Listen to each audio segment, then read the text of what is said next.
Welcome to this edition of the Million Dollar Mastermind podcast.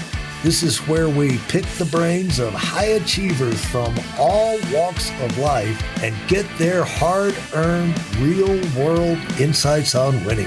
I'm your host, Larry Weidel.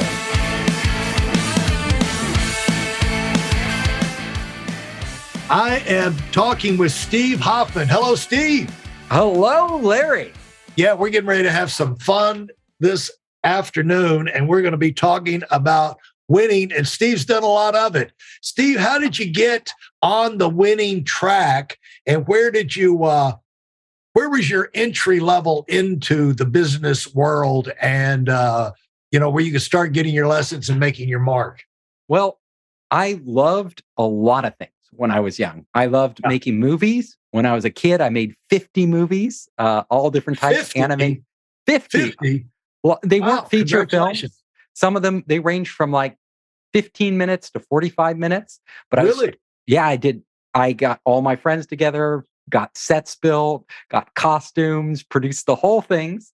I'm very passionate about it. I was also very passionate about games. So I would make board game after board game after board game. Then computers came along. I started coding and creating my own games. I went to study electrical computer engineering on my father's recommendation. I actually wanted to go to film school. So I wanted to go to film school. But my father was like, son, computers are going to change everything. You must study computers. So I was like, okay, Dad. He's a smart guy. He was a professor. He was a professor of rocket science at MIT. So he was an official rocket scientist. He was a real rocket scientist. So I respected him. And I was like, okay, he understood control systems and computers in the early days. And I was like, okay, I'll study electrical computer engineering. I did. I studied it. I didn't love it. It was interesting, but it wasn't my passion. So I got the degree because, I set out to do something. I was going to do it. But as soon as I got the chance, I decided to apply to graduate school in film and television. So I went to USC. I got into USC, their film school, went through their film school, got my master's degree, and then got thrown out into the real world. Yeah. And the real world, nobody was waiting to hand me a job. Not like my electrical engineering degree where I had offers from Hewlett Packard and all these other companies. I was highly prized. In the film world, nobody cared. And I had a master's degree in film and television. So I was like, what do I do? Like, I want to make films. Like, how do you do this in Hollywood when, I didn't have a network. None of my family was in the business. I had just been making films at a film school that doesn't really count. So I did what any person would do, I think, in that situation, is I went out and bought a book. And the book I bought was called The Hollywood Directory. And it listed literally the names and the addresses of, almost every Hollywood producer in Hollywood. Right. And I went through and I wrote 150 letters, 150 addressed to each of them. And I put them in the old snail mail, not email, mailed it to them. And I waited for responses. Yeah. I got three responses. 3 out of 150. Right. Well, it was 3. First one was Disney. Not bad. Not bad. So I was like, I'm going to get this job at Disney. I'm going to land it. So I got the head of production at Disney, invited me in. And she started asking me all these questions. The interview was going great. We had a good rapport. And then she asked me a trick question. Okay. And the trick question, which I wasn't expecting because of my first interview, was what films do you like? What films do you like? Right. You know what I said? What? I started listing off all the really cool, amazing art films and experimental films that I saw in film school. Yeah. These, Fellini, Godard, all these seminal pieces of film history. And then she just sat there silently. And then she goes, you didn't mention any Disney films. I was like, oh, Disney film. The meeting was over. She couldn't wait to get me out of her office. So I was she just they were producing commercial films and I was mentioning art films. Total disconnect. So I lost it there. Yeah. The second interview was even more interesting. I got a phone call. It wasn't really an interview. I got a phone call, a response from my letter from the producer of Star Wars Empire Strikes Back. So he called me up and he was like, I read your letter. I loved your letter. I want to talk to you. And we started talking. He goes, I don't have a job for you. I just wanted to, say hi. And I was like, hi. So we had this conversation and it ended with no job. Just a nice conversation. It was very nice of him to just give me a call out of the blue. And so that was 2. And now I only had 1 left out of 150. He couldn't give you any advice or any place to go, or it was just like general talk. And I was pretty shy at the time. I'm not anymore. But it felt really awkward. I didn't know what to say to him. He told me he didn't have a job, so I wasn't interviewing him. We were supposed to make conversation on the phone, and I just didn't know what to say. So I kind of blew 2 of them. Let's put it that way. I blew 2 opportunities. Like if I'd said the right thing, I might have gotten a job, but I didn't.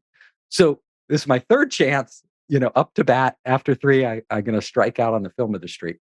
I go in and it's one of the largest TV movie producers in Hollywood. His name was Chuck Freeze. He had this huge office on but most people don't. It was on Hollywood Boulevard, right across from the Man Chinese with his name on the roof.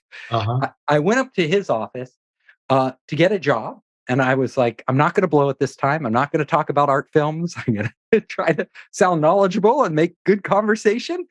And he's there and he's a real character. I don't know if you have seen the movie Barton Fink. But Barton Fink, made by the Coen brothers, great film. The producer in that film looked just like him and sounded just like him. So he's this big, huge guy, kind of gray hair, and he's sitting there, and he's like the guy who would be smoking on a cigar. He didn't have a cigar, but the type, and he's like, "Hey, Hoffman, I read your letter. You're here. Okay, I think I can give you a job." And I was like, "Oh, great! I'm going to get a job as a writer or a director or something, really, or a producer." And he goes, "I'm going to make you a script reader." Script reader. I'd gone to get my master's degree, and script reader is the lowest job on the totem pole. Literally, they hand you scripts, and your whole job is to literally read all the bad scripts. And if you happen out of 100 scripts to find one good one, you recommend it so that the actual producers and executives would read it. So, but it was the only job I could get. So when it's the only job you can get, you take it. So I took the job on this reading scripts, and I kept reading and reading scripts. And, I'm dyslexic, so it made it really hard because I'm not a fast reader. So it's like, how do you read a script quickly? And there's not even enough money to live off of. Like, it's really, they pay you very little money to do this. But it was a job in Hollywood. And I was like, how do I get out of this job? Because it's not my dream job. And I can't imagine myself doing this for years, let alone there were people as script readers who kept coming into the office who I got to know who had been doing it for like 3 years, 5 years. I think one guy was like 7 years he had been doing script reading. I was like, God forbid I'm doing this 7 years from now, reading bad scripts. For those of you who are sick and tired of fooling around and are dead serious about wanting to move up fast, I've got something especially for you. I've combined the best insights from over 40 years in business and making $70 million in income and compressed them into a free webinar. That's right, it's a free resource. If you want to find out exactly what the concepts are that I use in coaching $1 million earners, register now at WeidelOnWinning.com. You'll discover the 5-part framework used by so many to reach their financial, personal, and professional goals. You can find that link in this episode's show notes.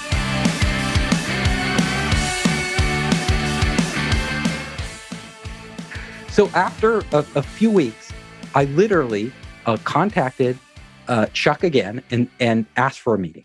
And he gave me a meeting. So I'm in there and he's like, Hoffman, what is it? What do you want? It's only been a few weeks. And I'm like, Chuck, I can do more than read scripts. Like, I can read scripts and write up the little synopsis of whether they're good or bad, but I could also write scripts. I could direct for you. I could do all these things. Just give me a chance. He's like, Hoffman, it's only been a few weeks. Whatever, go away. So I went away. A week later, I got Chuck's, and there's a lot of nepotism in Hollywood. So Chuck had his two sons working for him. So one of his sons, his older son, was the head of legal for the company, but he was also a producer. And to top it off, he is a very bitter man. He was a very bitter man because he hadn't made it on Hollywood on his own. He had to go work for his dad in the legal department. And everybody was afraid of him because he would scowl and walk through the office like he's about to punch you. And he was the last person I wanted to work for. But that's the only opportunity I had. So I went and worked for the guy, Chuck's son, Butch. Butch is sitting there, and Butch has this project he wants to get off the ground. And it's a story, a mini series about the Oregon Trail, about this guy, Francis Parkman. So he gives me these books to read and says, read these books and write up a synopsis. I want you to write up the whole synopsis for the whole miniseries. And I was like, cool. Like, this is actually writing. Like, I'm reading and I'm actually writing the outline for a whole miniseries. I was so motivated. So I kept reading scripts at the same time that I was writing this outline synopsis for a miniseries. And I worked like crazy, because what do you do when you want to break through? You work like mad, right? So I worked night and day, got the synopsis done in a shape that I felt was really good, handed to him. He's no expression at all. Like, go, just go away. Yeah. So I go away and I'm waiting, going back. And then a few days later, Butch calls me back in his office and he's smiling. And he's like, you did a really good job on this. I'm like, I'd never seen him smile. It's like, oh, thank you. And I go, do you have more for me to do? No, nothing else. And so I go back to reading scripts. So I was like, okay, what do I do now? Like, I did that project. It was fun. I got some, didn't get much money, but I at least got praised. And so I said, I'm going to ask for another meeting with Chuck, the head of the company. So I contact Chuck again and I go, and I'm waiting and waiting. He calls me back into his office and I'm very excited because I got praised by his son, his grumpy son.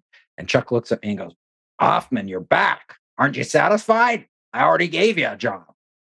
And I go, Chuck, I did a really good job. Go talk to Butch. Ask Butch. I did a really good job. You could see I can actually write for you. It's like, Hoffman, you're never satisfied. Go away. I go back to reading scripts. And I'm, reading scripts, and about a week goes by, and I come into the office and I get my scripts from the head of development, the development director there. She hands me the scripts, and I take them away and give her back the results. And I go into her that day, and she looks at me, and her face is her eyes are shooting daggers. She was like, she could barely contain her rage. And she stands up, looks at me and says, you got me fired, and storms out of her own office, leaving me in her office. And like, she was waiting for me to come to tell me that. I'm standing there and I don't know what to do. And I'm just standing, waiting. Like, I don't have scripts to read because she's gone. Like, who's going to come in and give me a script to read? Yeah. All of a sudden, Chuck's assistant comes in and says, Chuck wants to speak to you. So I go into Chuck's office and I go and sit down. And I was like, what does Chuck want to see? He's want to fire me too? He just fired this person. And I look at him and he goes, Hoffman, you're our new head of development. Wow. He literally, I don't know if you've seen the film, and I use film references because it's appropriate here. Yeah. Swimming with Sharks, another famous Hollywood film about film executives and how easy it is to get fired. And it was literally happening to me just like in that movie. Really? And so he goes, now you're our head of development. There was a big problem here. I actually had no idea what the head of development in a TV production studio did. No idea what. How would you? Yeah, all I did was read scripts, and I didn't know what she did. And so I go, but he told me to go into her to do the job. He didn't tell me what to do. So I go into her office, and I'm standing there, and I'm literally looking out the window at the Man Chinese Theater, down at the Man Chinese Theater. And I said, this is so bizarre. Like, I don't know what I'm doing. At film school, all I did was watch art films and make my own crazy films. Didn't work like in television at all. I have no idea. Her phone starts ringing and it keeps ringing. I didn't want to pick it up. It's like her phone, but I'm head of development now. So I pick it up and they ask for the woman. They're like, is she here? And I'm like, no, she's not here anymore, but you can talk to me. And it's this agent from ICM, one of the big agencies. And he's like, oh, okay, great. Can I send over this script? And he starts describing the script. And I was like, okay, send it over. And then I go back and sit in her desk. And all of a sudden, all the other readers start to come in who've been working there years.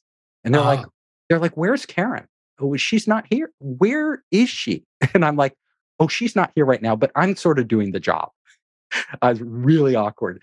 And they go, oh, okay. Really? And can I have my script? I didn't even know where the scripts were. And they had to show me like where their scripts were and where to give them how she organized it. And so I'm winging this job. And the next day I come in, I sort of get through the first day. The next day I come back and I'm like, what do I do? And I'm sitting at the desk again. I didn't know what I did besides hand out scripts and maybe answer the phone and tell them to send me scripts. And then Chuck's assistant comes in and says, Chuck wants to see you. And I go into Chuck's office and I'm sitting there in Chuck's office now with his other son, who's the VP of production. And his other son and me are sitting there, and then Chuck's there, and Chuck and his son are talking.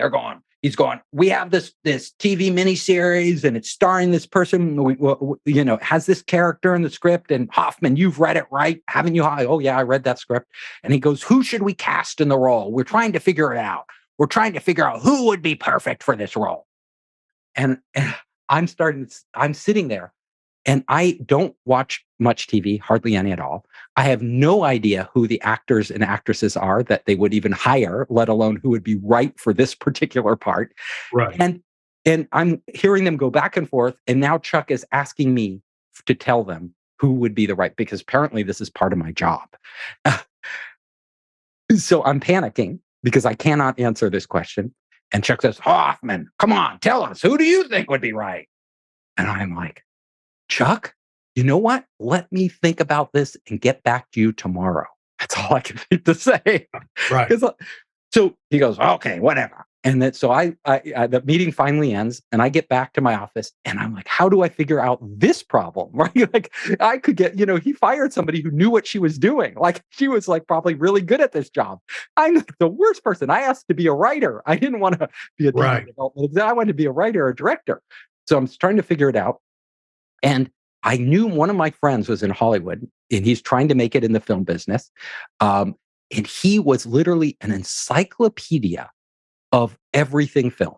Like he had a photographic memory, and he read all the Hollywood Reporter, Variety, literally knew like every A-list actor, B-list actor, C-list actor, cameo part. Like he knew everybody, And so I go, I'll call him. So I call him up and I said, Randy, please tell me who I should cast. And I start describing the role of the female protagonist, like who, she, this type of person. But he goes, oh, Steve, well, this would be my first choice. This would be my second choice. And if you can't get them, go for this person, go for this woman. And I'm like, oh, Randy, thank you so much. Sure enough, I get called back into Chuck's office the next day. And I'm sitting there with his son. And Chuck looks at me and goes, Hoffman, have you thought about it? And I go, Chuck, yeah, actually I have. She would be my first choice for the actress. She would be my second choice. And this would be my third choice if you can't get the other two. And I'm waiting for a response. Chuck looks at me. He goes, Hoffman, you're brilliant. Brilliant. So let me put it this way. I baked my way through this job as I learned like what a TV development executive does. And I literally, I started reading the trades like voraciously. I started, watching television. I was like just trying to do everything I could to get up to speed. And every day I went into that job thinking this might be my last day. If I heard the last person, but I ended up being there over a year. And after a year, I was like, I'm doing this job. It's really cool. It's kind of a job a lot of people would kill for, but I wanted to be a creative person. I wanted to be a writer director. I didn't want to be an executive kind of choosing and casting the shows. It wasn't really what I wanted to do. Right. And I got an opportunity because one of the producers at the company, his cousin was the founder of the game company Sega. And they had this was in the early 90s. They'd just overtaken Nintendo as the number one game company in the world. And I was like, well, that's cool. I love games. I coded games. I could probably be creative in that job, which I can't do here. And so I said, hey, can I meet your cousin who founded the company? He was an American who went over to Japan after World War II. It's called Service Games, Sega. And they made Sonic the Hedgehog and all these famous games. And I went up to him and said, give me an interview. Thanks for listening to the Million Dollar Mastermind. If you felt there were any valuable takeaways from this episode, please take a minute and leave us a 5-star review. Your feedback is important and really helps us get the word out to a wider audience. Remember, we have a valuable webinar that is absolutely free.